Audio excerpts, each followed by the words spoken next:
कहानी है supreme sky Lord की, जिसके पावर की कोई हदें नहीं थी। वो एक ऐसा देवता था जिसे हेवन के सभी गॉड डरते थे, लेकिन हर महाबली को एक ना एक दिन गिरना ही होता है। स्काई लॉर्ड सबसे ज्यादा अपने दोस्त से प्यार करता था, लेकिन वही दोस्त उसकी पीठ में खंजर खोपते हुए उसके साथ धोखा करता है। अपने अंतिम समय में स्काई लॉर्ड को अर्थ पर एक कमजोर बच्चा दिखा, जो कि अपने लवर को दुश्मनों से प्रोटेक्ट करने के लिए खुद की जिंदगी को अलविदा कह रहा था। स्काई लॉर्ड को वो इंसान खुद जैसा महसूस हुआ, इसीलिए वो अपनी सोल को उसकी बॉडी में ट्रांसफर कर देता है। इस वजह से स्काई लॉर्ड की सोल ने एक इंसानी शरीर में जन्म लिया, जो कि बदले की आग में तड़प रही थी। वो कसम खाता है कि वो एक बार फिर से खुद को ताकतवर बनाएगा, ताकि वो हेवन में जाकर अपनी मौत का बदला ले सके। और इसी के साथ सुप्रीम स्काई लॉर्ड की एक नई जिंदगी शुरू हुई।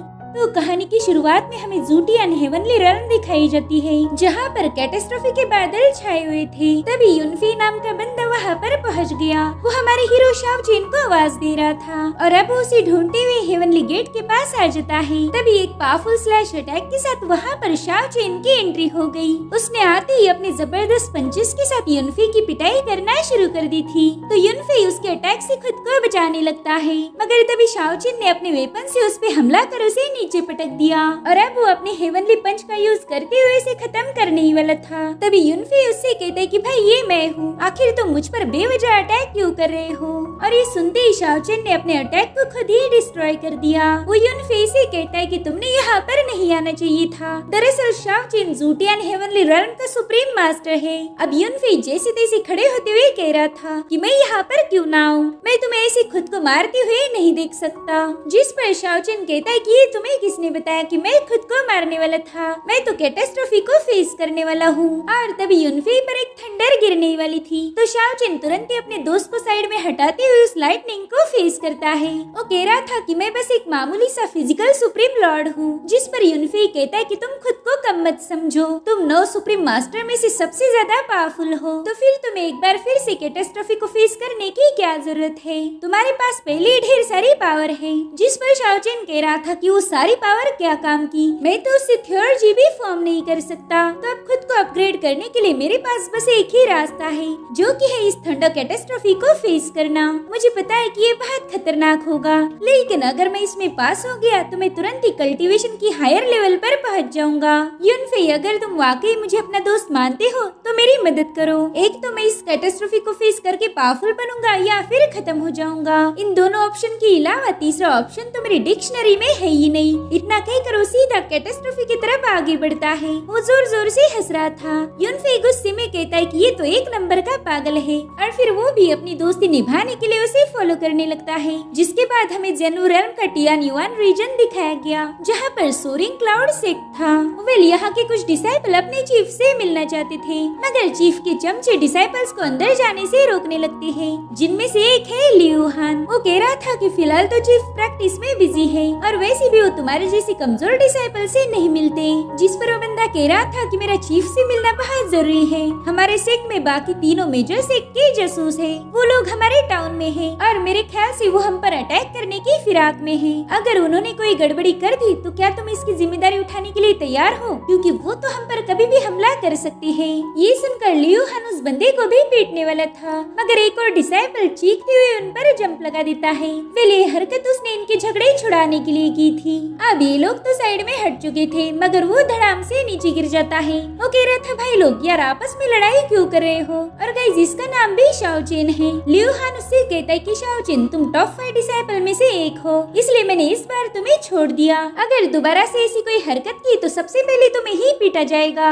वहाँ पर हम लियू फेंग नाम के बंदे को देखते हैं, जो कि चीफ के चहीते डिसाइपल का सीनियर है। वो भी शाओ चेन को धमका रहा था। तभी शाओ चेन कहता है, सीनियर लियू फेंग, आपको खुला खुला नहीं लग रहा क्या? और फिर उसे एक कच्छा दिखाता है। दरअसल शाओ चेन ने वहाँ से कूदते वक्त लियू फेंग का कच्छा उतार लिया था, इसलिए वो तुरंत ही अपनी इज्जत बचाने लगता है, और उसकी हरकत देखकर बाकी के सारे डिसाइपल उस पे हंसने लगते हैं। इससे तो लियू फेंग और ज्यादा भड़क गया। वो कह रहा था, पकड़ो इस कमीने को, मैं अभी इसे सबक सिखाता हूँ। और अब वो शाओ चेन को एक जोरदार पंच मारने वाला था कि तभी वहाँ पर एल्डर फैंग पहुँच गया। वो कह रहा था, बहुत हो गया, तुम लोग फेलो डिसाइपल हो, यो आपस में झगड़े करना तुम्हें शोभा शोभा नहीं देता। और हाँ, शाओचेन को पीटने का इरादा दिमाग से निकाल दो, वो एक टैलेंटेड बच्चा है। मगर चीफ फैंग तो यूं ही डायलॉग बाजी कर रहा था। हकीकत में तो शाओचेन को बिल्कुल भी पसंद नहीं करता। इधर शाओचेन लियू फेंग का कच्छा अपने साथ लेकर वहाँ से भागना शुरू कर देता है, तो लियू फेंग अपने चमचे से कह रहा था कि जाकर उस कमीने को सबक सिखाओ। इधर शाओचेन उल्टी पुल्टी छलांगे लगाते हुए भाग रहा था और उसकी सारी हरकतें सुप्रीम मास्टर देख रहे थे। वो स्माइल करते हुए कह रहा था कि ये तो बहुत ही इंटरेस्टिंग बच्चा है।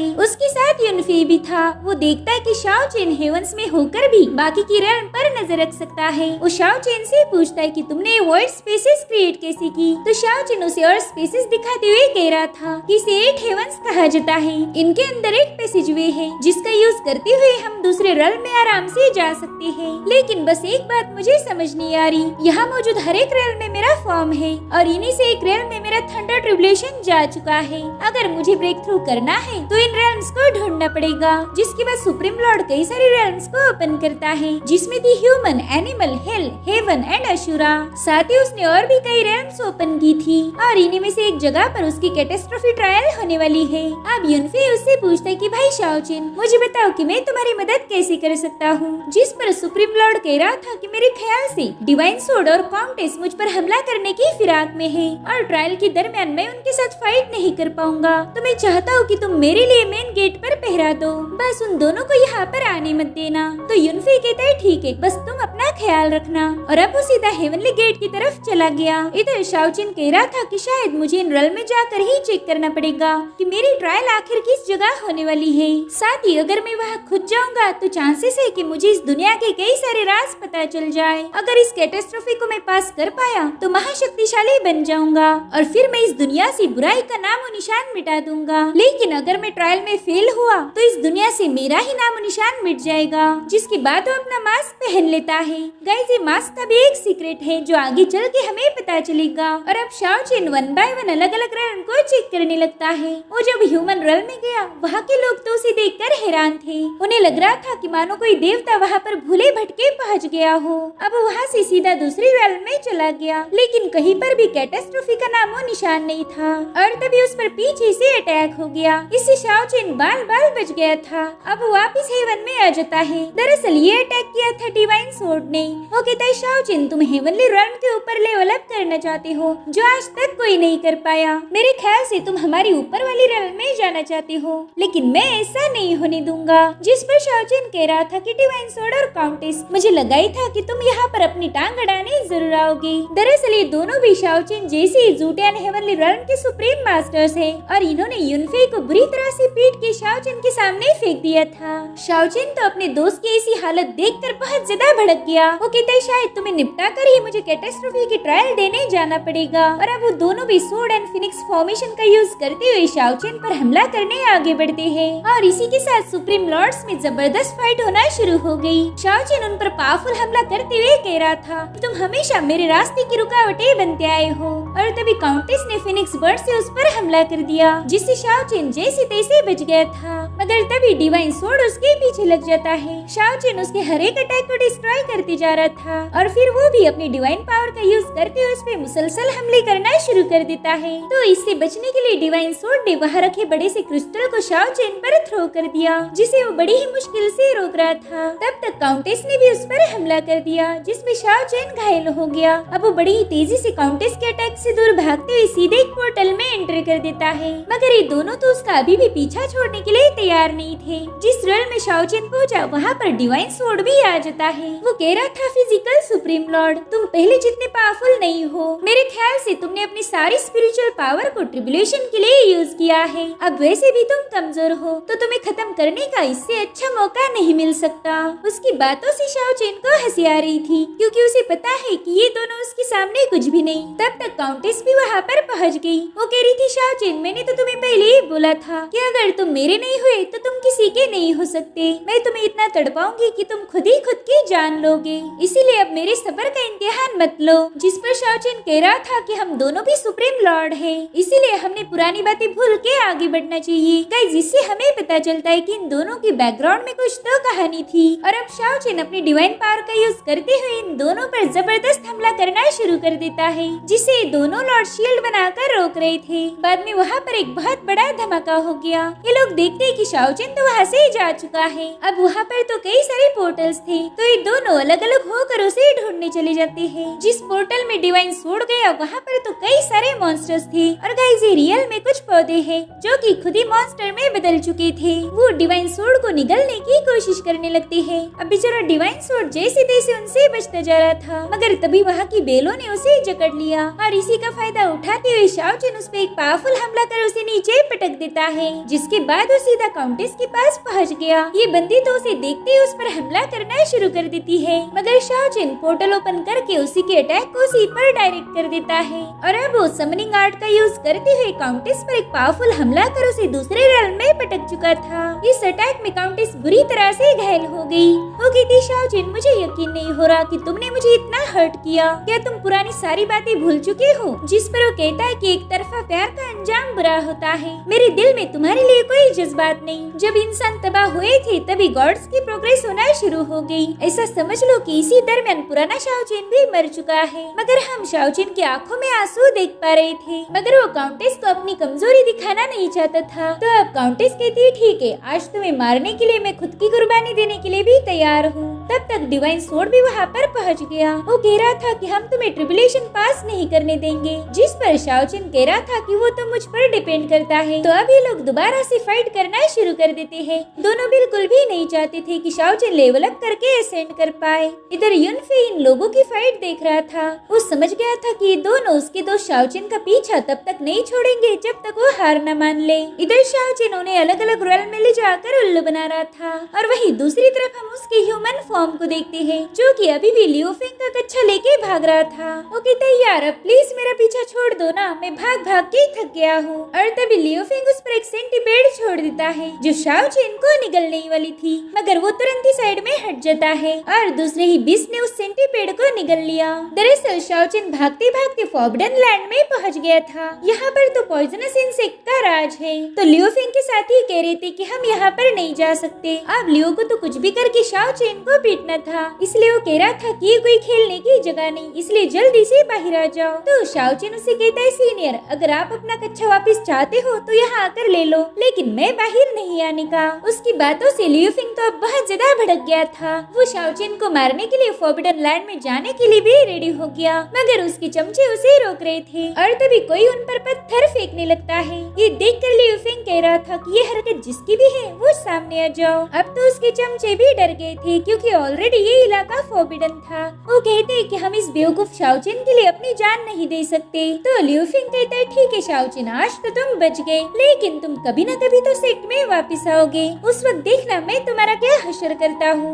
जिसके बाद वो सभी लोग वहाँ से डर के मारे भाग गए। इधर शाओचिन जैसे पीछे मुड़ता है, उसके सामने एक बीस्ट था जो उसे निगलने के लिए तैयार तो है, मगर कोई उसे पीछे पुल कर रहा था। शाओचिन कहता है, मुझे पता है तुम कौन हो, अब जल्दी से सामने आ जाओ। वेले लड़की थी जियांग मेंग, जो कि सोरिंग क्लाउड सेक्ट की ही डिसाइपल है। शाओचिन कह रहा था कि मैं तो टॉप डिसाइपल में से एक हूँ, तो भला मैं तुम्हारी इन बच्चों वाले हरकतों से इतने आसानी से कैसे डर जाऊंगा। मेरे को तो पता है तुम ही ने उन लोगों पर पत्थर फेंके थे। क्यों, सही कहा ना मैंने? जिस पर वो कह रही थी कि मैं तो बस तुम्हारी मदद करना चाहती थी, और देखो तुमने अभी तक मुझे थैंक यू नहीं बोला। और तभी जियांग देखती है कि वहाँ की पुल से एक बीस्ट उस पर अटैक करने आ रहा, मगर शाओचिन उसे बचा लेता है। हालांकि उसका पालतू मेंढक उस बीस्ट का शिकार हो गया। अब शाओचिन उसे डांटते हुए कह रहा था कि तुमने इतनी खतरनाक जगहों पर नहीं आना चाहिए। जिस पर जियांग बता रही थी कि मेरा तुमसे मिलना जरूरी था। वो क्या है ना कि तुम हर बार भूल जाते हो। क्या तुम्हें सच में याद नहीं कि आज क्या है? और फिर वो उसे शराब का मटका दिखाने लगती है। अब अगले सीन में हम देखते कि शाओचिन तो शराब के नशे में धुत है। वो कह रहा था कि लो, आज एक और बर्थडे चला गया, यानी कि 1 साल बीत चुका है। हर बार बस तुम और हमारे मास्टर, तुम दोनों ही मेरा जन्मदिन याद रखते हो, लेकिन इस बार मास्टर हमारे साथ सेलिब्रेट नहीं कर सकते। उन्हें तो पॉइजन किया गया है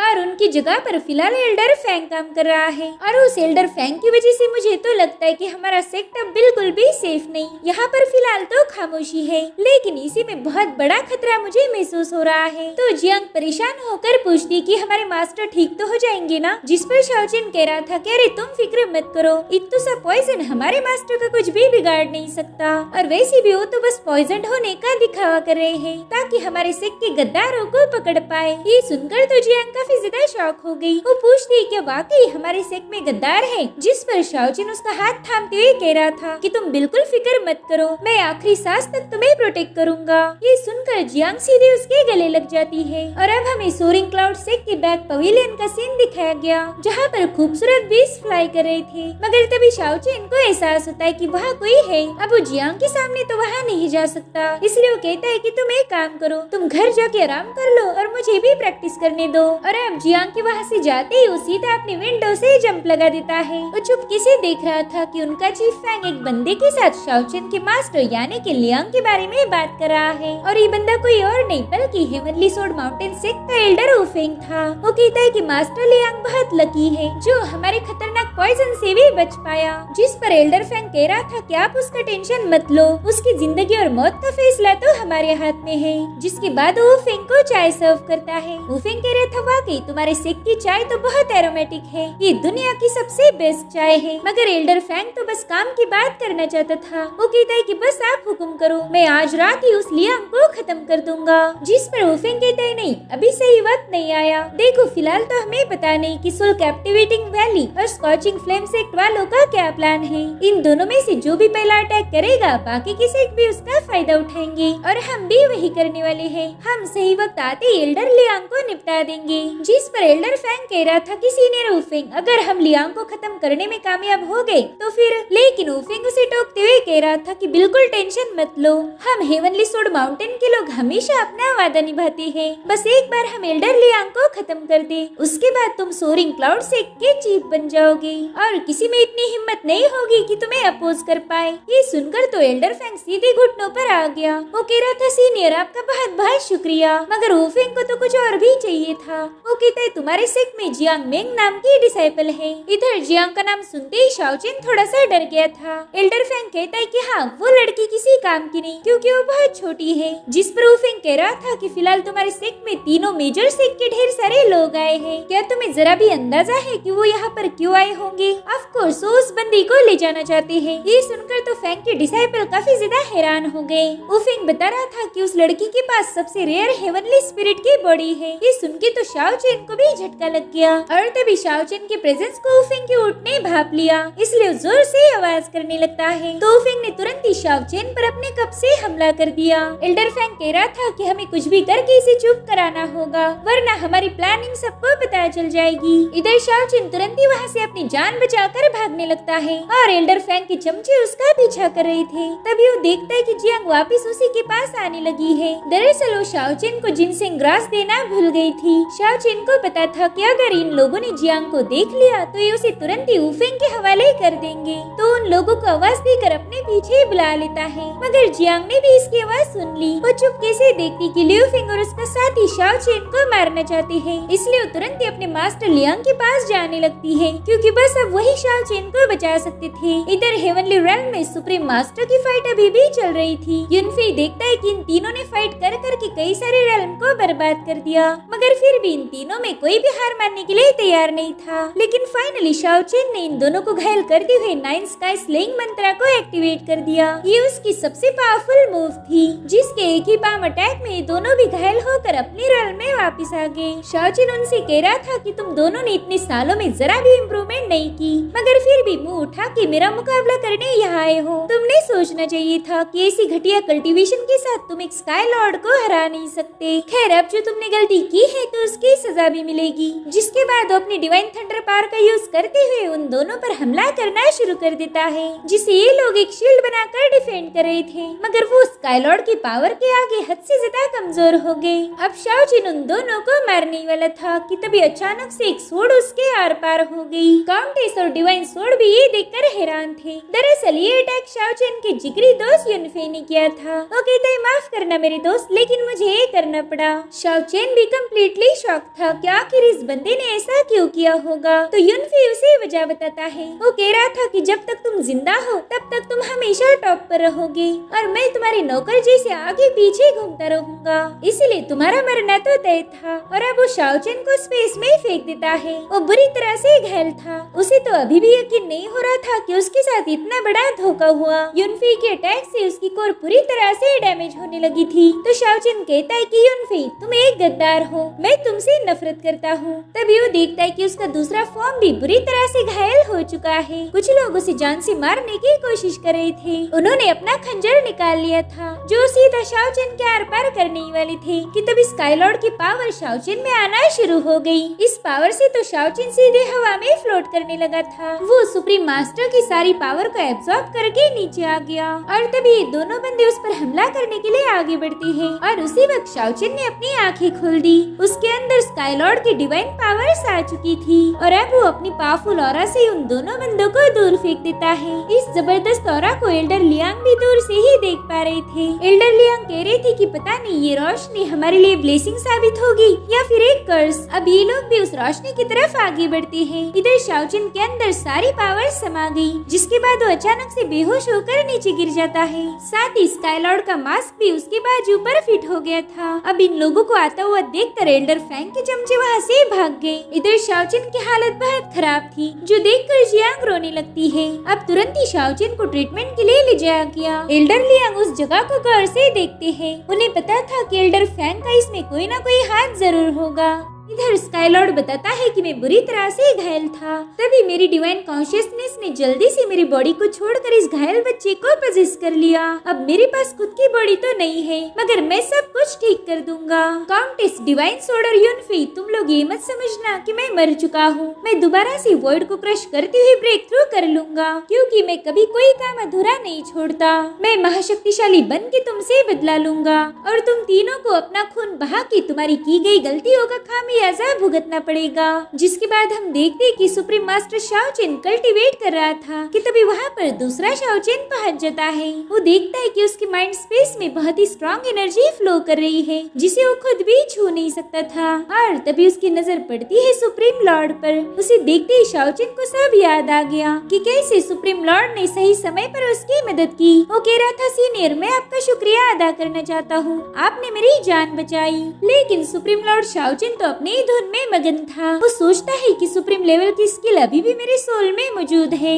लेकिन मैं अपनी पावर का यूज नहीं कर सकता क्योंकि इस बंदे की बॉडी बहुत कमजोर है। अगर मैंने ऐसा किया तो वो एक्सप्लोड हो जाएगी। शायद अब मुझे जीरो से शुरुआत करनी पड़ेगी। सबसे पहला मुझे एंशिएंट बॉडी टेम्परिंग मंत्रा को कल्टीवेट करना होगा। तभी शाओचेन उससे पूछता है कि सीनियर आखिर आप हो कौन? आपने मेरी जान बचाई है, बताइए मैं आपके इस एहसान को कैसे चुकता करूँ? आज के बाद आप जो बोलोगे मैं वो सब करूँगा ताकि मैं आपका कर्ज चुका पाऊँ। ये सब सुनकर सुप्रीम मास्टर सोच रहा था कि बच्चे, मैंने तुम्हारी जान बचाई है, तो जैसे एंशिएंट बॉडी टेम्परिंग मंत्रा को मैं कुछ हद तक मास्टर कर लूँ, फिर तुम अपनी बॉडी मुझे दे देना। बस इसी तरह से तुम मेरा एहसान चुका सकते हो। हालांकि ये बात उसने शाओचेन को नहीं बताई थी। इधर शाओचेन अभी भी बेहोश था। मास्टर लियांग कह रहे थे कि जरूर से शाओचेन को कोई सीक्रेट पता चला होगा, इसलिए तो उस पर जानलेवा हमला किया गया। मेरे ख्याल से इसके पीछे हमारे सिक्के ही किसी पर्सन का हाथ है। अब वो इस बारे में पता करने के लिए वहाँ से चले जाते हैं। अब रात के समय एल्डर लियांग से मिलने के लिए एक बंदी आ गई।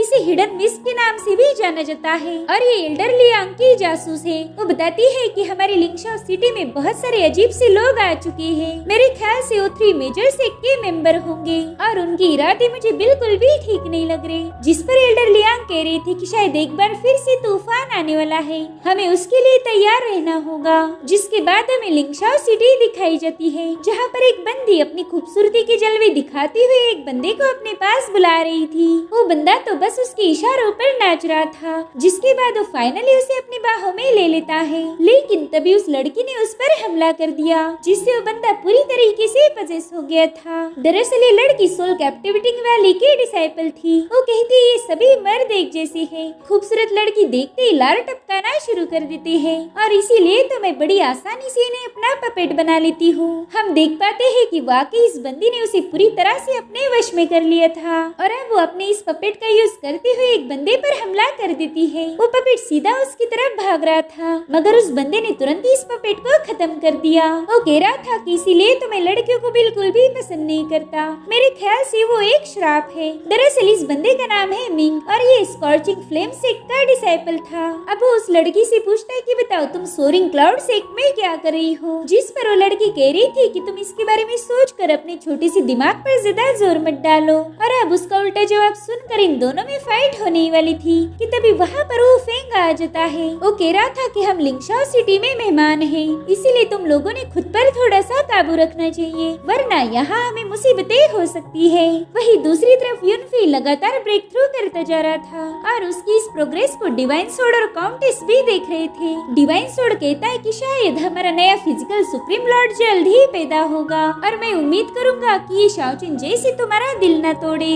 शाओचिन तो तुमसे ब्रेकअप करके भाग गया था, जिस पर काउंटेस कहती कि शाओचिन मर चुका है, इसलिए पुरानी बातों को मत निकालो। शाओचिन तो बस मेरा एक पास था। जिस पर डिवाइन सोड कहता है कि अब शाओचिन की मौत के बाद हमें हेवनली गेट को छोड़ने का चांस मिलेगा।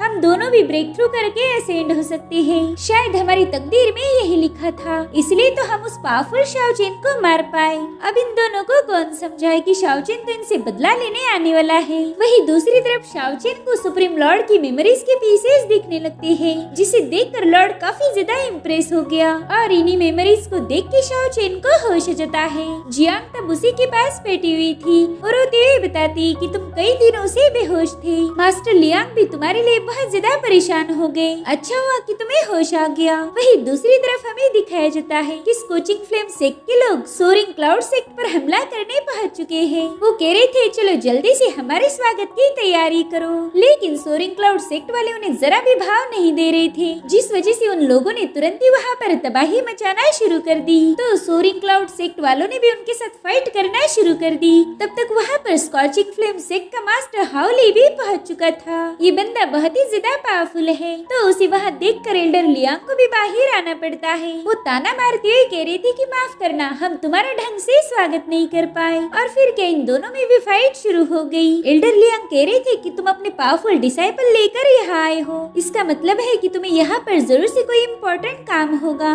तो चलो अब जल्दी से मुद्दे पर आ जाओ। जिस पर होली कह रहा था कि मैं तुम्हारी सेक्ट की डिसाइपल जियांग को अपने साथ ले जाना चाहता हूँ। ये सुनकर एल्डर तो बहुत ज्यादा भड़क गए थे, क्योंकि शाओचिन और जियांग बस ये दोनों ही उनके सबसे खास डिसाइपल थे। तो अब एल्डर लियांग ने तुरंत आइस फ्लेम पाइथन फॉर्मेशन को बना लिया, जिसमें से एक बड़ा सा पाइथन बाहर आ चुका था और अब वो तुरंत ही होली पर अटैक कर देते हैं। लेकिन होली भी कुछ कम नहीं था, वो भी जल्दी से डीमन फ्लेम ब्लैक को एक्टिवेट करते हुए एल्डर लियांग पर काउंटर अटैक कर देता है। साथ ही इन दोनों सेक्ट के डिसाइपल में भी तगड़ी फाइट शुरू हो गई थी। वही दूसरी तरफ इन दोनों एल्डर्स के स्पिरिचुअल बीस्ट एक दूसरे को मारने के चक्कर में डिस्ट्रॉय हो गए। उसके बाद ये दोनों एल्डर नीचे आ जाती है। होली किसी भी कीमत पर जियांग को अपने साथ ले जाना चाहता था, इसीलिए वो अपने दो डिसाइपल्स को जियांग को लाने के लिए सेक्ट में भेज देता है। वही दूसरी तरफ हम जियांग को देखते हैं जो शाओचिन को खाना खिला रही थी। दरअसल इन दोनों को कोई खबर नहीं थी कि उनके सेक्ट में हो क्या रहा है।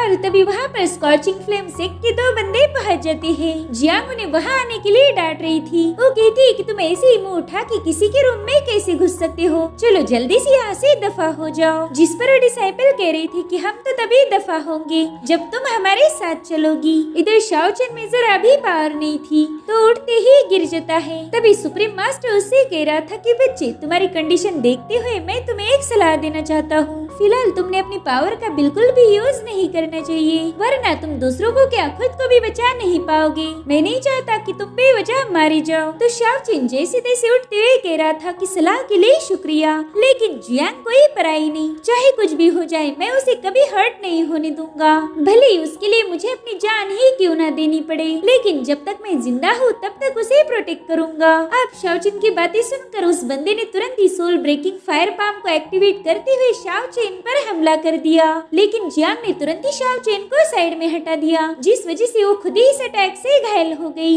ये देखकर शाओचेन काफी ज्यादा डर गया था। वो तुरंत ही उसे संभालने लगता है। अब उस बंदे का अटैक तो बहुत ही ज्यादा स्ट्रॉन्ग था, जिस वजह से जियांग बेहोश हो गई और ये देखकर उस दूसरे डिसाइपल की फट जाती है। वो कहते हैं सीनियर, कहीं ये लड़की मरमुरा तो नहीं गई? जिस पर वो कह रहा था कि मर भी गई तो हमें क्या, हम उसकी लाश को भी अपने साथ ले जाएंगे। अब ये सुनकर शाओचेन को आ गया था गुस्सा, तो जल्दी से crane under the autumn moon technique का यूज करते हुए उन पर हमला कर देता है।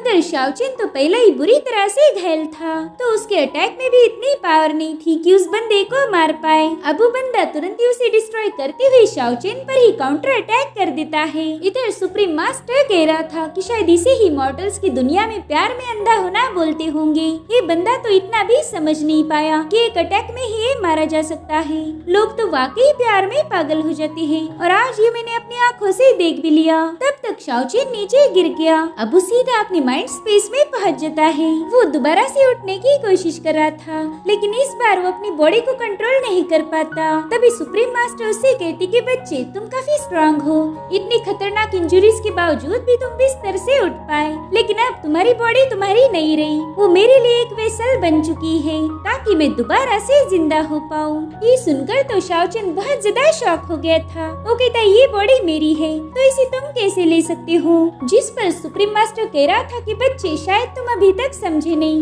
तुम्हारी तो ऑलरेडी मौत हो चुकी है। ये सुनकर तो शाओचेन को बहुत बड़ा झटका लग गया था। सुप्रीम मास्टर उसे बता रहा था कि वो अटैक जानलेवा था और तुम उसे डॉज भी नहीं कर पाए, इसीलिए तुम्हारी मौत हो गई। लेकिन तुम बहुत स्ट्रॉन्ग भी थे, इसी वजह से तुम्हारी डिवाइन कॉन्शियसनेस अभी भी सही सलामत है। वेल, ये तुम्हारी सोल रिमेन है, और तुम्हारी सोल तब तक इस बॉडी में रहेगी जब तक कि मैं इसे फुल्ली टेक ओवर ना कर लूं। और अब वो शाओचेन को अपना विशाल ग्लोरियस फॉर्म शो करता है। वो बता रहा था कि मैंने अभी अभी एंशिएंट बॉडी टेम्परिंग मंत्रा की फर्स्ट लेवल को अचीव किया है, तो अब मैं पूरी तरीके से तुम्हारी बॉडी का कंट्रोल लेने के लिए तैयार हूँ, इसलिए अब तुम्हारी मुझे कोई जरूरत नहीं। ये सुनकर शाओचेन को बहुत बुरा लग रहा था, खुद के लिए नहीं बल्कि जियांग के लिए, क्योंकि वो उसे प्रोटेक्ट करने में फेल हो गया। वो सुप्रीम मास्टर से कहता है कि सीनियर, आप मेरी बॉडी पर कंट्रोल करो, इससे पहले मैं आपसे एक प्रॉमिस लेना चाहता हूँ। जिस पर सुप्रीम मास्टर कह रहा था कि मरे हुए लोगों को मेरे साथ बार्गेन करने का कोई हक नहीं।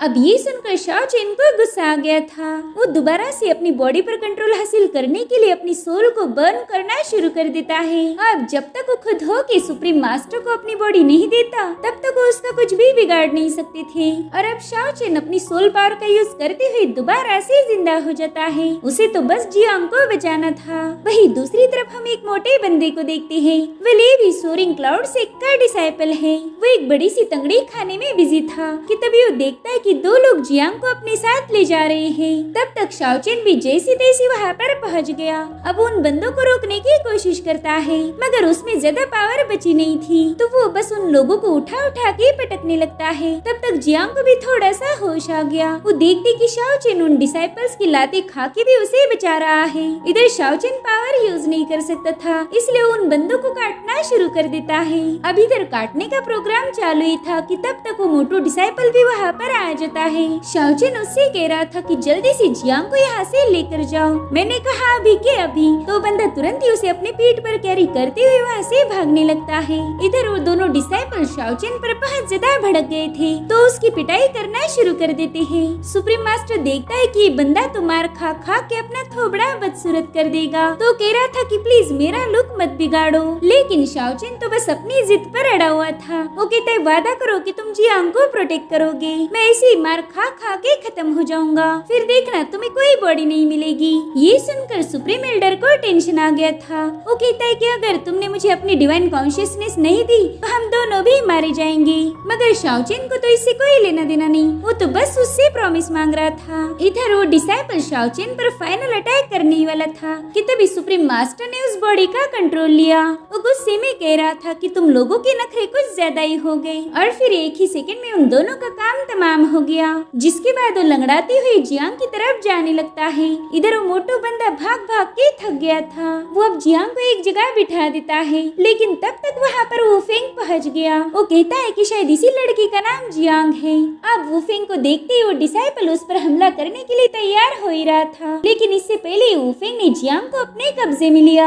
साथ ही उस मोटू डिसाइपल को पेड़ पर टांग देता है ताकि वो दोबारा से उसका पीछा न कर पाए। इधर सुप्रीम लॉर्ड कह रहा था कि इस नई बॉडी में तो मुझे चलने को भी नहीं आ रहा, शायद इसकी आदत होने में थोड़ा सा टाइम लगेगा। वो लंगड़ाते हुए उसी पेड़ के पास पहुंच चुका था जिस पर वो मोटू डिसाइपल टंगा हुआ है। उसे बताता है कि जियांग को एक बंदा यहाँ से ले गया। तो सुप्रीम मास्टर अपने डिवाइन पावर का यूज करते हुए चेक करता है। वो आसानी से देख पा रहा था कि जियांग तो वूफेंग के कब्जे में है। इधर शाओचेन उससे रिक्वेस्ट कर रहा था कि प्लीज मेरी जियांग को बचा लीजिए, वरना मैं अपनी बॉडी दोबारा से वापस लूंगा। तो बेचारा सुप्रीम मास्टर कह रहा था कि ये क्या मुसीबत है यार, मैं कहाँ इस आशिक के चक्कर में फंस गया। खैर अब फंस गए तो क्या ही कर सकते हैं। जिसके बाद वो अपनी अजीब सी चाल चलते हुए वूफेंग के पास पहुँच गया। तब तक वूफेंग भी उसके साथ फाइट करने के लिए अपनी तलवार बाहर निकाल लेता है। वो कह रहा था कि मैं हूँ वूफेंग और मैं हेवनली सोर्ड माउंटेन सेक्ट का एल्डर हूँ। और इस पर सुप्रीम मास्टर ने उसे अपना बेहतरीन डायलॉग फेंक के मारा। वो कह रहा था कि तुम मेरी नजरों में कुछ भी नहीं हो, इसलिए खुद को इंट्रोड्यूस करने की तकलीफ मत उठाओ। जिसके बाद वो अपनी सुप्रीम ट्रेजर स्पेस को ओपन कर देता है। इसमें उसके पावरफुल और बेहतरीन आर्मर रखे हुए थे और उन्हीं में से सुप्रीम मास्टर ने अपने मास्क को उठा लिया। वेल मास्क खुद में एक सुप्रीम लेवल का टैलिस्मान है। अब सुप्रीम मास्टर उससे कहता है कि दोस्त काफी दिनों के बाद हमारी मुलाकात हुई। वेल इस मास्क का नाम है हार्टलेस मास्क और अब उसे पहनते ही शाओचेन में डिवाइन पावर एंटर करती है। उसकी पूरी बॉडी जबरदस्त और ऐसे ग्लो कर रही थी और अब वूफेंग ने उस पर हमला करना शुरू कर दिया, मगर सुप्रीम मास्टर बड़े ही स्टाइल के साथ उससे बचता जा रहा था। शाओचेन कहते वाह सीनियर वाह, आप तो बड़े तेज हो। जिस पर सुप्रीम मास्टर कह रहा था काय का तेज, मैं तो बस ये चाहता हूँ कि मेरी नई बॉडी घायल न हो। और अब उसने भी काउंटर अटैक करते हुए वूफेंग को एक ही पंच में दूर पुश कर दिया। वूफेंग समझ गया था कि ये बंदा बहुत ज्यादा पावरफुल है, तो तुरंत ही अपनी डिवाइन सोर्ड मंत्रा को एक्टिवेट कर देता है। उसके ऐसा करते ही उसकी सोर्ड बड़ी ही तेजी से शाओचेन की तरफ अटैक करने आगे बढ़ रही थी, मगर वो अपने एक ही पावरफुल पंच और लात मार के उस सोर्ड को वापस वूफेंग के पास भेज चुका था। इस अटैक की वजह से स्काईलॉर्ड को थोड़ी सी चोट लग गई थी, तो वो बड़े ही स्टाइल के साथ अपना ब्लड टेस्ट करते हुए कह रहा था कि मुझे लगा नहीं था कि ये बंदा मुझे हर्ट कर पाएगा, लेकिन ये भी सही है। वैसे भी बिना आर्मर के फाइट करने का मजा ही कुछ और है। इधर वूफेंग ने दोबारा से उस पर हमला कर दिया, लेकिन स्काईलॉर्ड बड़ी ही तेजी से उसकी सोर्ड से बचता जा रहा था और इसी वक्त उसे कुछ फील हुआ। वो कह रहा था कि अरे वाह, मैं तो एंशिएंट बॉडी टेम्परिंग मंत्रा की सेकंड लेवल पर पहुंच चुका हूँ। जिस पर वूफेंग कहता है क्या कहा, मुझे तो कुछ भी समझ नहीं आ रहा। साथ ही स्काईलॉर्ड देखता है कि अब तो उसकी चोट भी हील हो चुकी है और अब अटैक करने की बारी स्काईलॉर्ड की थी। वो अपनी खास टेक्निक हेवनली डीमन पाम को एक्टिवेट कर देता है। स्काईलॉर्ड की ये मूव इतनी जबरदस्त थी कि वो जमीन चीरते हुए वूफेंग की तरफ आगे बढ़ने लगती है। वूफेंग को तो कुछ भी समझ नहीं आ रहा था कि आखिर वहाँ पर हो क्या रहा है। वूफेंग देखता है कि जमीन को फाड़ते हुए एक गोल्डन पाम बाहर आ चुका है, तो उसे बचने की पूरी कोशिश कर रहा था,